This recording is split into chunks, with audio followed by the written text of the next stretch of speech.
गणेशाय नमः। श्री सीतारामाभ्यां नमः। श्री हनुमते नमः। श्री उमापते नमः। श्री गुरुवे नमः। सब संतन की जय जय। जय जय सीताराम। राधे श्याम।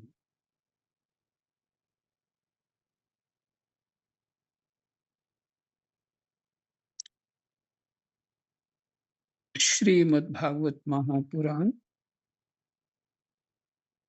प्रथम स्कंद 19वां अध्याय।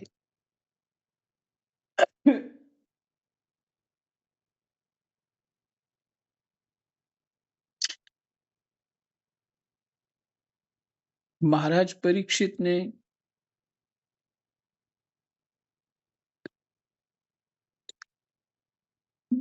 मुनियों से ये जो महापुरुष सभी आए थे उनसे प्रार्थना करी कि राजा होकर के भी आप आपकी सेवा के कारण मेरा जो सदाचार है, मेरी शीलता है, उसके कारण आपने कृपा करी है और इस समय पे मेरे अनशन व्रत पे आप पधारे। और ये कठिन है।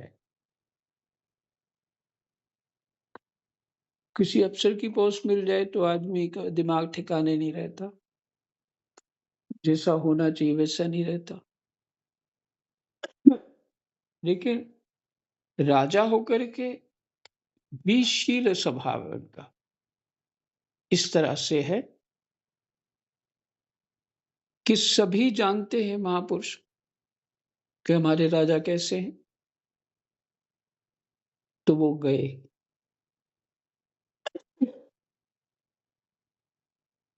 महाराज परीक्षित के पास।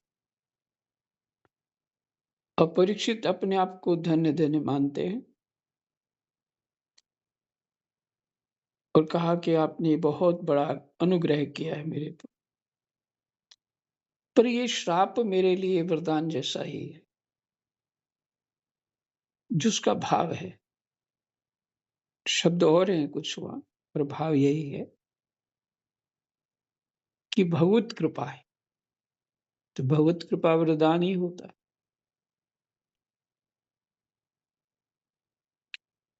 कि मैं भगवान में चित्त लगा नहीं पा रहा था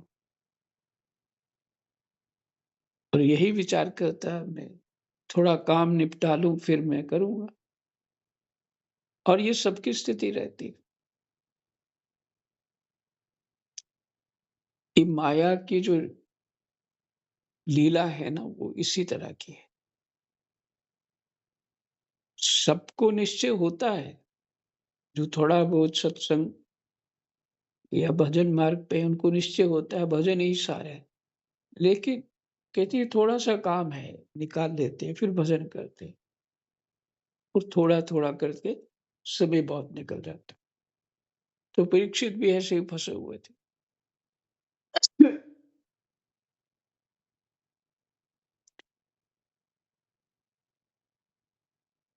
और उन्होंने प्रार्थना करी कि आप भगवान की रसमयी लीलाओं का वर्णन कीजिए।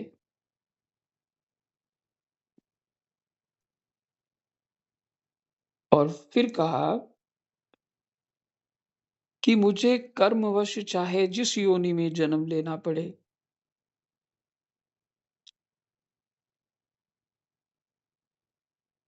भगवान श्री कृष्ण के चरणों में मेरा अनुराग हो, प्रेम हो। रामायण में इसी की वो दोहा है, यही जोनी दोहा ने छुपाई, यही योनि जन्मो कर्म बस राम पद अनुरागे।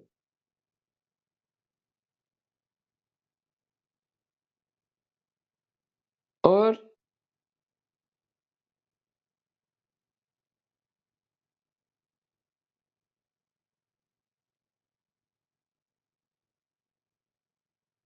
और उनके चरणाश्रित महात्माओं से विशेष प्रीति हो, उनके साथ मेरा प्रगाढ़ संबंध हो, विशेष प्रीति। उनसे से प्रीति होगी तो उनकी तरफ चित्त जाएगा ना, और चित्त जाएगा तो जिधर चित्त होता है तो मन वैसा हो जाता है, विचार ऐसा हो जाता है।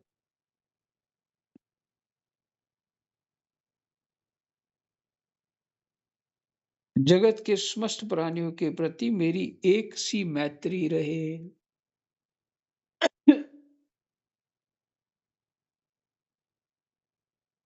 ऐसा आप आशीर्वाद दीजिए। ये महाराज परीक्षित ने कल उन महर्षियों से प्रार्थना करी थी। 17वां श्लोक। महाराज परीक्षित परम धीर थे।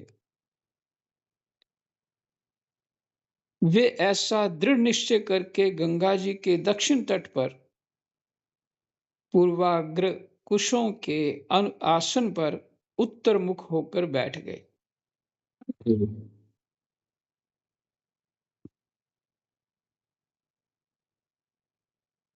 महाराज परीक्षित परम धीर थे। ऐसी धीरता तो तप के बिना, ज्ञान के बिना नहीं आ सकती। वे ऐसा दृढ़ निश्चय निश्चय करके गंगा जी के दक्षिण तट पर पूर्वाग्र कुशों के आसन पर, जिस कुशासन बिछाया और उसका जो ऊपर का भाग होता है पूर्वाग्र कुशों का, एक जड़ वाला हिस्सा होता है, एक ऊपर वाला भाग होता है, उसको पूर्वाग्र कर दिया, मैंने पूर्व दिशा की ओर कर दिया उस आसन को, जिसका आगे वाला भाग कुशों का पूर्वाग्र था, पूर्व की ओर था, और स्वयं उत्तर मुख होकर के बैठ गए। राजकाज का भार तो उन्होंने पहले से ही अपने पुत्र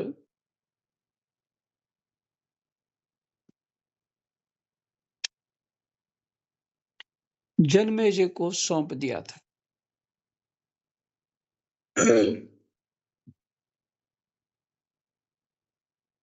पृथ्वी के एक छत्र सम्राट परीक्षित जब इस प्रकार आमरण अनशन का निश्चय करके बैठ गए,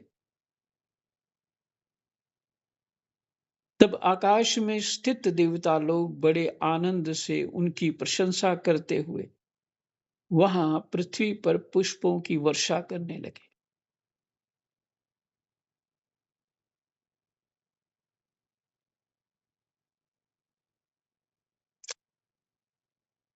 कैसे महापुरुष होंगे, देवता भी प्रसन्न है उन पे, ऋषि भी प्रसन्न है सब, और प्रजा भी प्रसन्न है।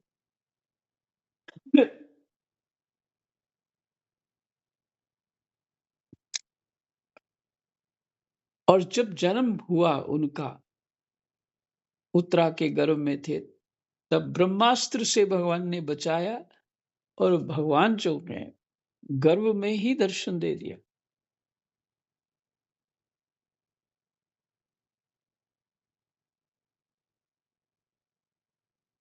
अब परीक्षित के जीवन चरित्र जो है वो अद्भुत है।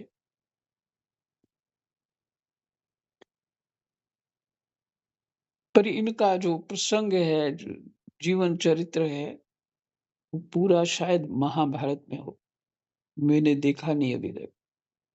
पर जितना भागवत में है उसी उतना ही देखा, लेकिन अद्भुत लगता है। जन्म लेते समय भी भगवान का दर्शन,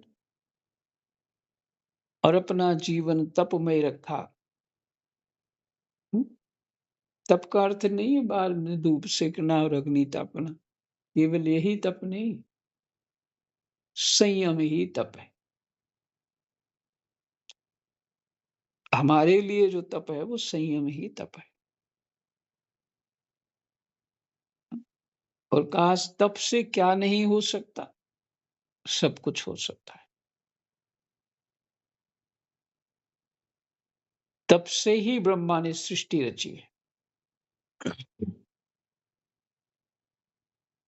तो हम फिर पाठ पे चलते हैं।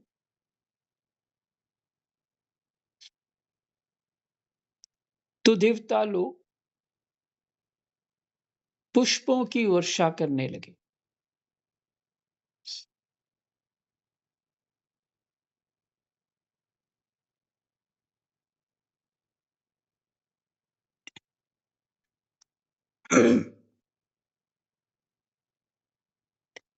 ऐसा ऐसा आनंद किसी के जीवन में और किसी को तुम याद नहीं आ रहा, किसी और का भी जो मरणासन स्थिति में ऐसी स्थिति हो। हाँ, भीष्म पितामह।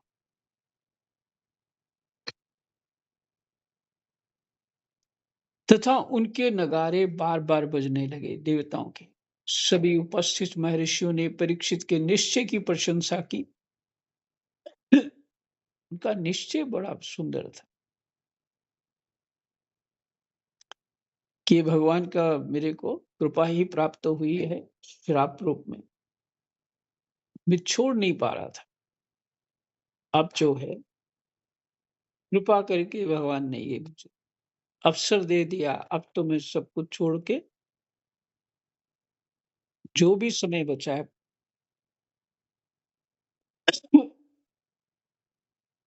भगवान की स्मृति में ही रहूंगा। सभी उपस्थित महर्षियों ने परीक्षित के निश्चय की प्रशंसा की और साधु साधु कहकर उनका अनुमोदन किया। ऋषि लोग तो स्वभाव से ही लोगों पर अनुग्रह की वर्षा करते रहते हैं। यही नहीं, उनकी सारी शक्ति लोक पर कृपा करने के लिए ही होती है। लोक पर मैंने समाज पर। और यहाँ साधु साधु का अर्थ है, अगर भावार्थ में लें तो सज्जन पुरुष होता है साधु, सत्कर्मी, सज्जन पुरुष, महान आत्मा, ये सब अर्थ साधु के लिए। तो इसलिए है ना, साधु संत के तुम रखवारे।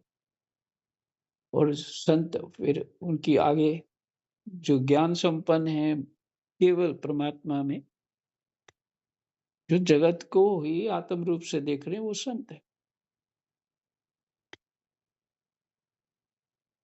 साधु साधु कहकर उनका अनुमोदन किया। ऋषि लोग तो स्वभाव से ही लोगों पर अनुग्रह की वर्षा करते रहते हैं।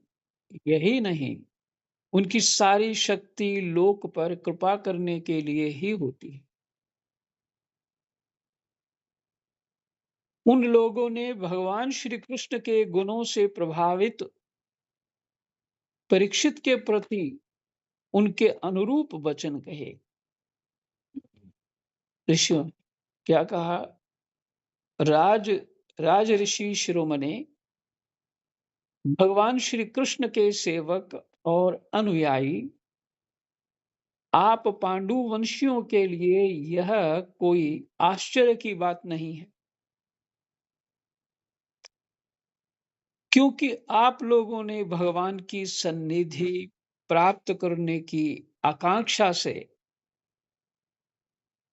उस राज सिंहासन का एक क्षण में ही परित्याग कर दिया।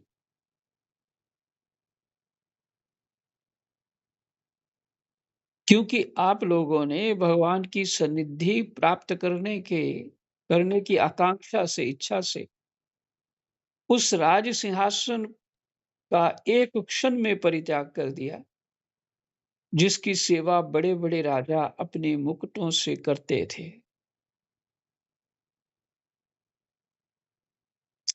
हम सब तब तक यहीं रहेंगे जब तक ये भगवान के परम भक्त परीक्षित अपने नश्वर शरीर को छोड़कर माया दोष एवं शोक से रहित भगवत धाम में नहीं चले जाते।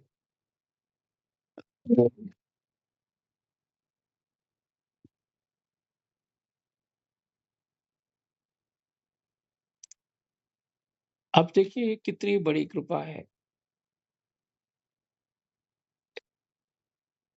इस पे विचार करें तो मरणासन अवस्था में जो हमारे सामने होंगे, हमारा चित्त वैसा हो जाएगा।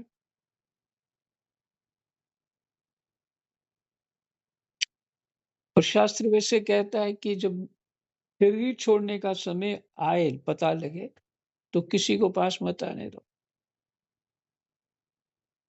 इसलिए वानप्रस्थी की व्यवस्था है। उस समय कोई कष्ट हो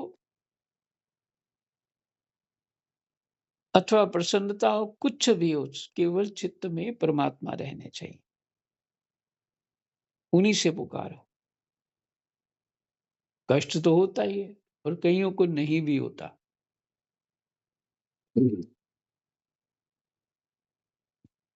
तो ऋषियों ने कहा तब तक हम यहाँ इनको नहीं छोड़ेंगे जब तक ये नश्वर शरीर को माया दोष एवं शोक से रहित भगवत धाम में नहीं चले जाते। माया दोष से रहित है भगवत धाम।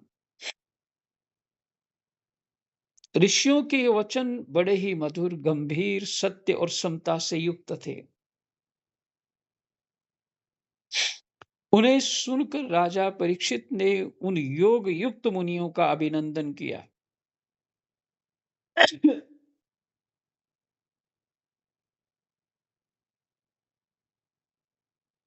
उन योग युक्त मुनियों का अभिनंदन किया और भगवान के मनोहर चरित्र सुनने की इच्छा से ऋषियों से प्रार्थना करी,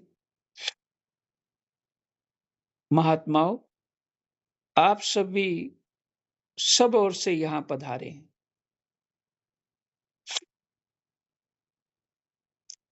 आप सत्य लोक में रहने वाले मूर्तिमान वेदों के समान हैं।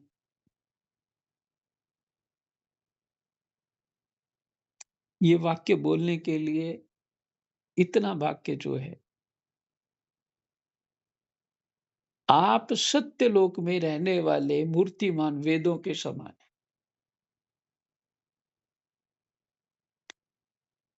बिना ज्ञान के कोई नहीं कह सकता ये बात है।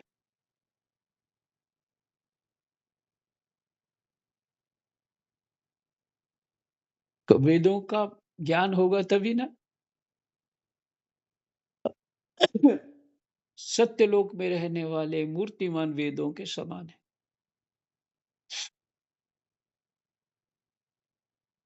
और इससे ये भी सिद्ध होता है कि वेद जो है सत्य लोक में रहते। आप लोगों का दूसरों पर अनुग्रह करने के लिए, आप लोगों का दूसरों पर अनुग्रह करने के अतिरिक्त जो आपका सहज स्वभाव ही है, इस लोक या परलोक में और कोई स्वार्थ नहीं है।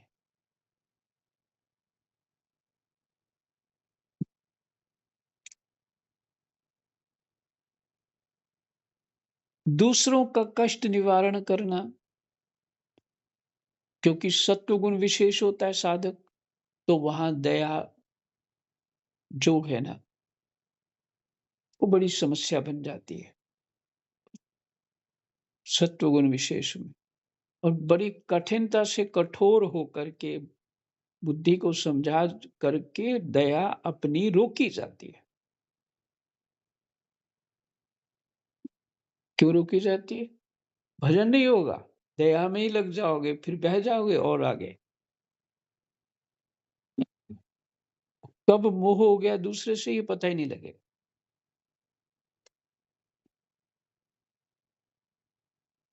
दया बिन संत कसाई, दया की तो आफत आई।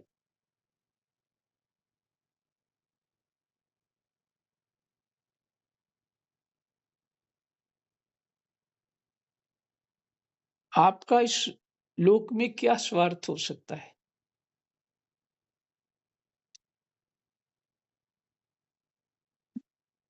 जिनका लक्ष्य ही भजन साधन है, संसार से वैराग्य है, तो उनका स्वार्थ संसार से क्या हो सकता है?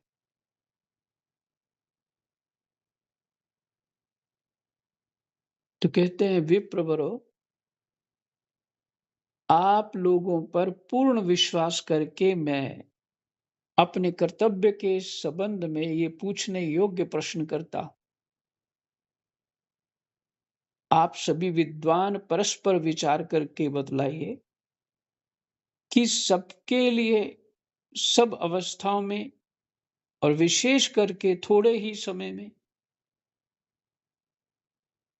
मरने वाले पुरुष के लिए अंतःकरण और शरीर से करने योग्य विशुद्ध कर्म कौन सा है?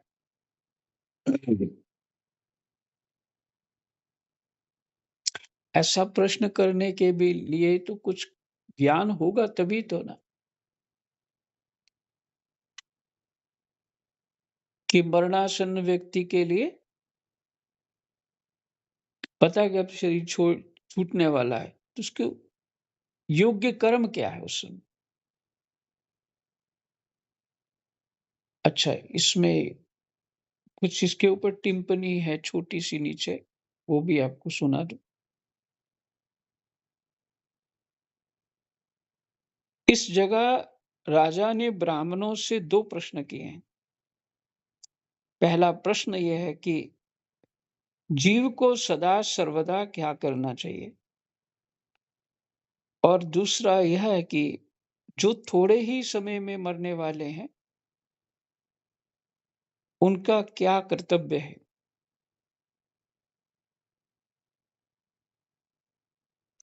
ये ही दो प्रश्न उन्होंने सुखदेव जी से भी किए, तथा क्रमशः इन्हीं दोनों प्रश्नों का उत्तर द्वितीय स्कंद से लेकर द्वादश पर्यंत सुखदेव जी ने दिया है।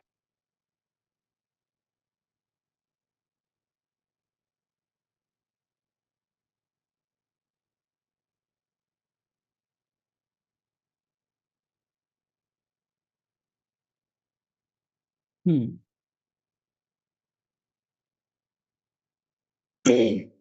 सीताराम। 25वां श्लोक।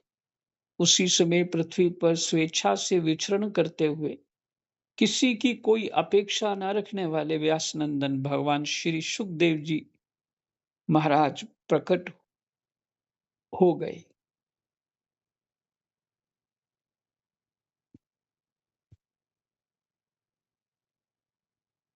अब देखिए, गर्भ में भी इनको भगवान की प्राप्ति हो गई, अब मरण समय में भी इस शुकदेव रूप भगवान प्रकट हुए। वे वर्ण अथवा आश्रम के बाह्य चिन्हों से रहित एवं आत्मानुभूति में संतुष्ट थे। उनकी वेशभूषा कुछ नहीं थी। उन्होंने कुछ पहना था कि नहीं पहना था, पर उन्होंने बताया। अब ये आगे ये पता लग जाए क्या पहना था, क्या वेशभूषा थी। वे वर्ण अथवा आश्रम के बाह्य चिन्हों से, मेरे कौन से वर्ण होता है, तो यज्ञोपवीत धारण करके उसका स्वरूप क्या होता है, किस तरह से शिखा को बांधता है, किस तरह से वस्त्र ओढ़ता है, उससे वर्ण का पता लग जाता है। ये ब्राह्मण है, क्षत्रिय है, वैश्य अथवा शूद्र है। ये पहले इस तरह का था। आश्रम, ये ब्रह्मचारी है कि गृहस्थ है, वानप्रस्थ है कि सन्यासी है, उसका भी चिन्ह होता है। वस्त्र कैसे पहने।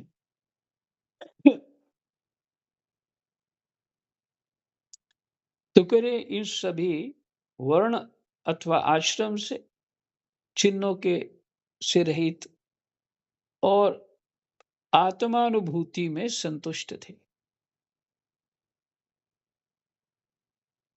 बस यही है भगवान का स्वरूप, आत्मानुभूति। बच्चों और स्त्रियों ने उन्हें घेर रखा था। उनका वेश अवधूत का था। अवधूत कैसे होते हैं? कुछ वस्त्र-अस्त्र का कुछ ज्ञान नहीं रहता उनको। आगे देखते हैं, 16 वर्ष की अवस्था थी। चरण, हाथ, जंघा, भुजाएँ, कंधे, कपोल और अन्य सब अंग अत्यंत सुकुमार थे।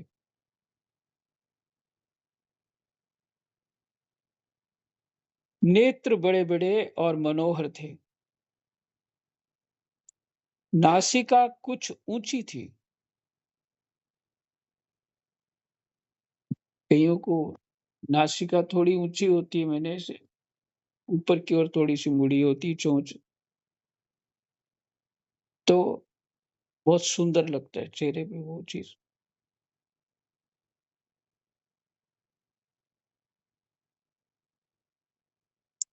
कान बराबर थे, सुंदर भौहें थी, इससे मुख बड़ा ही शोभायमान हो रहा था।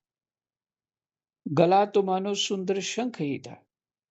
हंसली ढकी हुई थी, छाती चौड़ी और उभरी हुई, नाभि भंवर के समान गहरी तथा उदर बड़ा ही सुंदर त्रिवली से युक्त था। लंबी-लंबी भुजाएँ थी, मुख पर घुंघराले बाल बिखरे हुए थे। इस दिगंबर वेश में वे श्रेष्ठ देवता के समान तेजस्वी जान पड़ते थे। दिगंबर मैंने जिनकी जिनका वस्त्र जो है दिशाएँ ही जिनका वस्त्र है, माने नंगे थे बिल्कुल वो।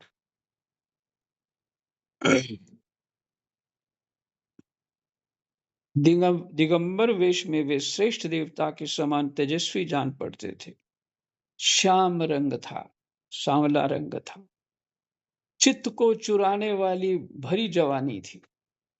वे शरीर की छटा और मधुर मुस्कान से स्त्रियों को सदा ही मनोहर जान पड़ते थे। यद्यपि उन्होंने अपने तेज को छिपा रखा था, फिर भी उनके लक्षण जानने वाले मुनियों ने उन्हें पहचान लिया और वे सब के सब अपने-अपने आसन छोड़कर उनके सम्मान के लिए उठ खड़े हुए।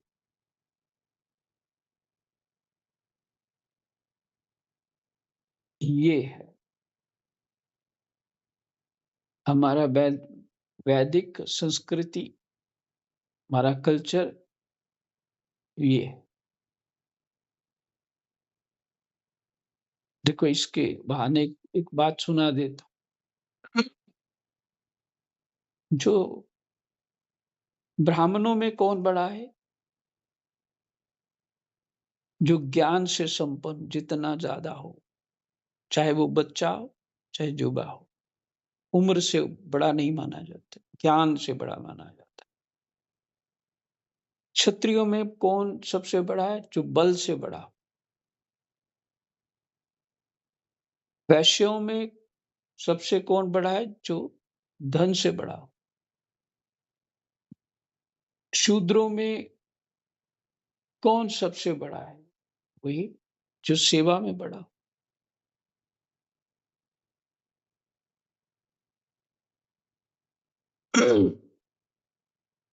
नहीं, शूद्रों में सबसे बड़ा जो आयु से बड़ा हो। जो आयु से बड़ा हो उसको शूद्रों में बड़ा माना है।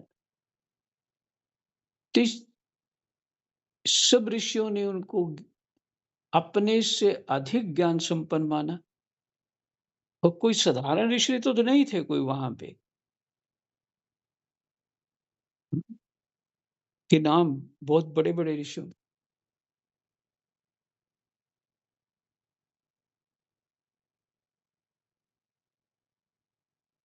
तो सभी महापुरुष उठ गए उनके आदर के लिए।